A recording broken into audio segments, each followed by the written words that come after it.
Malapit pa rin ako sa ano, may malaking punong kahoy. Pero hindi ko akalain mga tol na may daanan pala doon. Daanan pala yun ng mga motor ng mga bandido kapag dala sila ng supply sa pangangailangan nila sa bundok. Buti na lang hindi na ako nakita dahil malaki yung punong kahoy mga tol. Medyo malapit lang pala sa akin yung daanan doon. So, nandito pa rin ako hindi pa rin mga tol. Hindi ako magaanong lumayo doon sa may punong kahoy. Kasi yun lang yun ang palatandaan ko sa aking mga kasama. Pero kung ano mangyari, mapipilitan talaga ako. May narinig akong mga tol, sigaw at putukan kanina. Habang naliligo ako dito sa ilog kanina mga tol, insakto naman na pagkatapos kong maligo, habang naghihintay ako sa aking mga kasama, may biglang dumating na dalawang tao pero hindi ko kilala. Nandito lang sa harapan ko mga tol, nagmamasid lang ako sa kanila mga tol.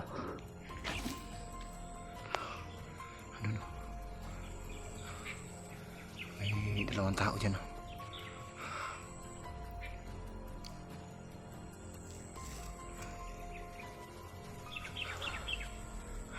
Panay sigaw yan kanina.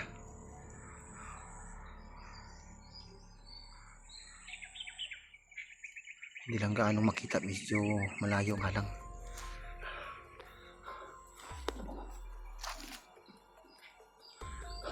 May malaking ilog dito mga tol. Buti na lang may ilog na nakita ko. Hindi ko na natiis yung katinang katawan ko sa mga damo, kaya naligo ako dito kanina. Buti na lang nakaakyat ako, hindi ako nakita sa mga taong ito. So, nagmamasid lang ako muna mga tol kung ano ba ito sila. Yan o. Hindi lang gaano makita sa video, medyo malayo. So, nakaupo yung isa.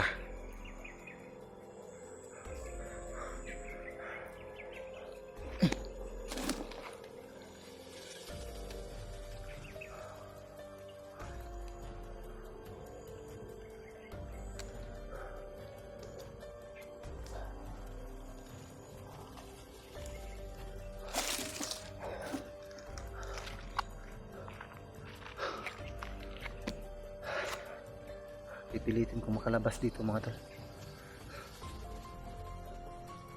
Ang hirap ako sa pagkilos, ang napaka-pati talaga ng katawan ko. Ang sinasabi ko kanina.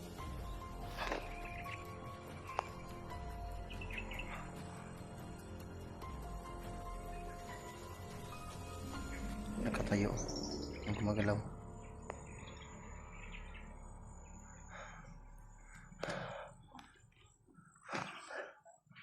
Parang may baril silang dala.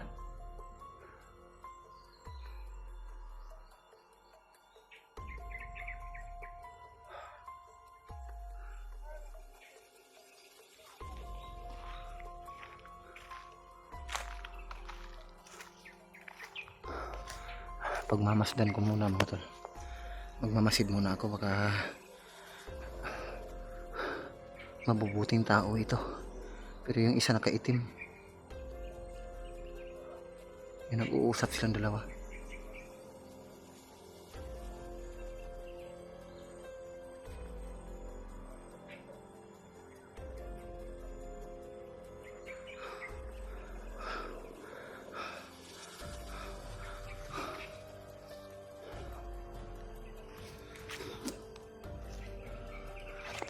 Hindi lang ako maka-alis-alis kaagad dito.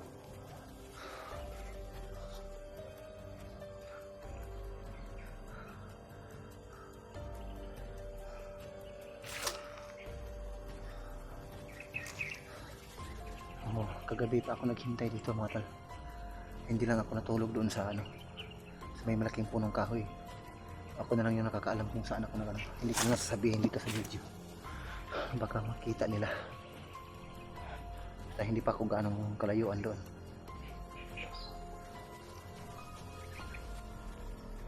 So malalaman ko yun kung darating yung mga kasama ko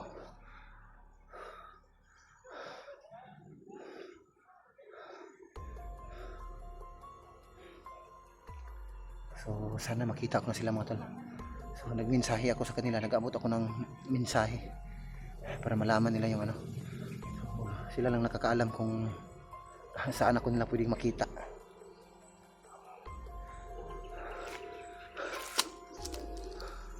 So yung mensahe ko sa kanila mga tol, kung saan nila ako pwedeng makita. Pero bago yun, talagang madaanan talaga nila yung malaking punong kahoy.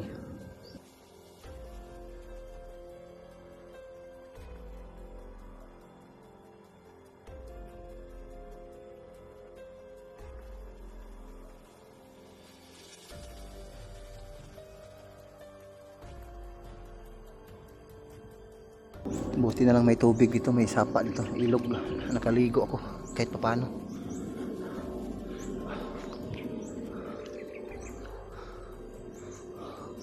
Umalis yung isa niyang kasama mga tol. Parang may hinihintay. So buti na lang nakita ko dyan.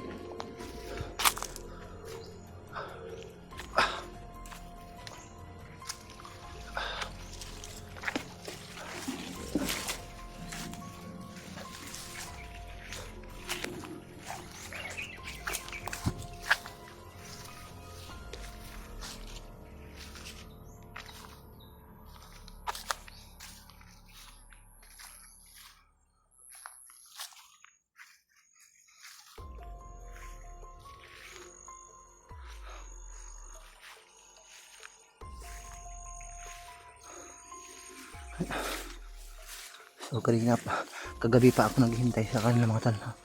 At kanina pang umaga, inaabangan ko yung mga kasama ko dito, baka sakaling masalubong ko sila.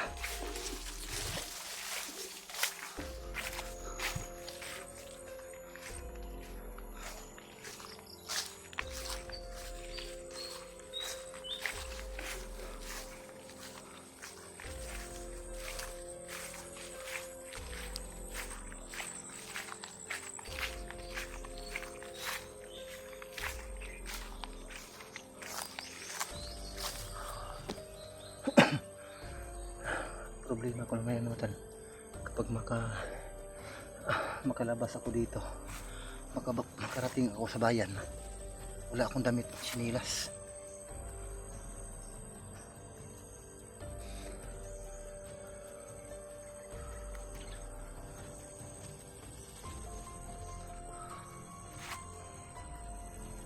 Sana matagpuan ko yung mga kasama ko, baka sakaling may pagkain silang dala. Dati sobrang gutom ko na talaga.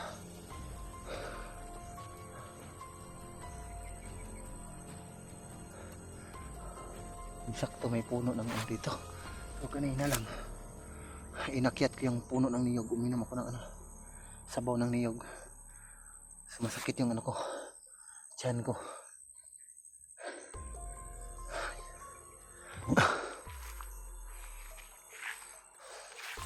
Problema ito, nagka-ulcer tayo.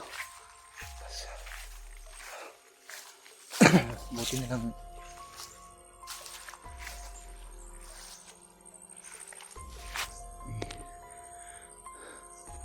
may bagong dumaan dito mga tol.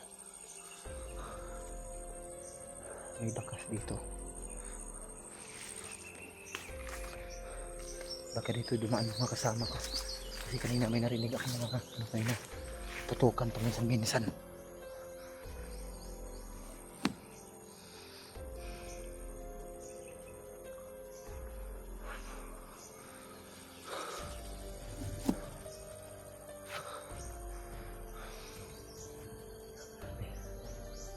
Medyo kumakalampag na naman uli yung ano kumatal, yung tiyan ko. Bumalik na sila ata yung ano ko, yung sakit ko sa ulcer.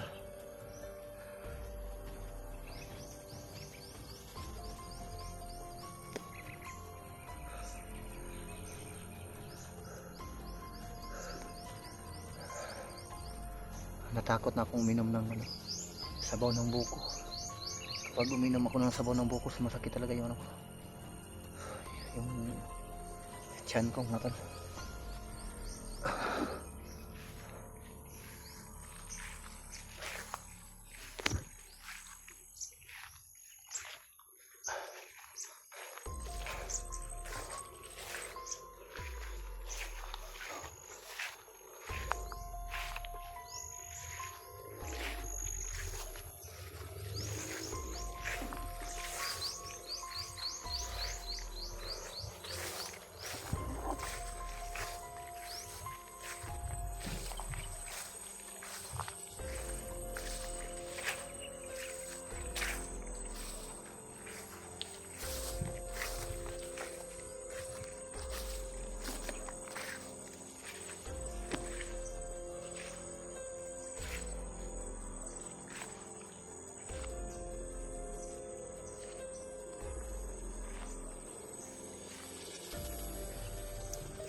bakas dito.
Makita ko man o sa hindi yung mga kasama ko mga tol, at pipilitin ko makakahanap ako ng daanan palabas dito.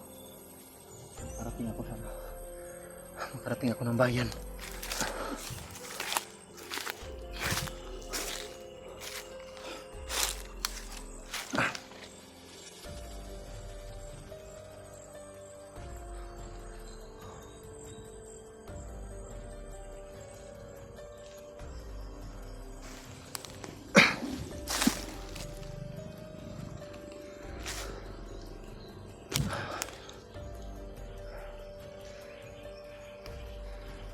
Sana makalabas ako kaagad dito mga tol, dahil hindi ko na alam yung kalagayan ng pamilya ko doon.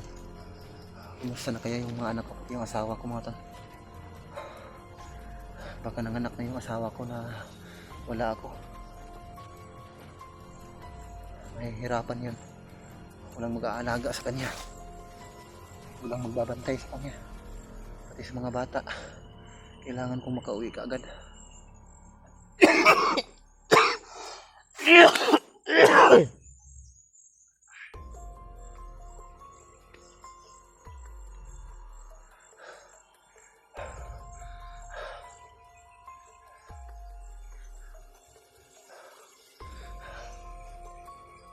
Pinapaalam ko na sa aking mga kasama mga tol, sa mensahe ko sa kanila, kung sakaling magkita man kami o sa hindi, basta pipilitin ko na makalabas ako dito. Pero mas maganda kung magkikita kami mga tol, kasi wala akong damit at wala rin akong sinilas.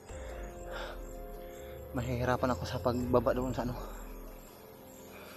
baka mapagkamalan pa ako doon sa bayan na ano, Siraulo. Nakahubad lang kasi ako, wala akong damit, wala akong sinilas.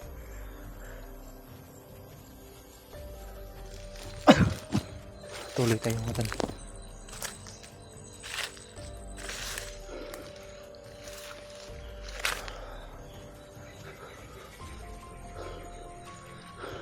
Sisilipin ko lang yung punong kahoy na malaki, baka nandoon na yung mga kasama ko, hindi pa ako lumayo doon.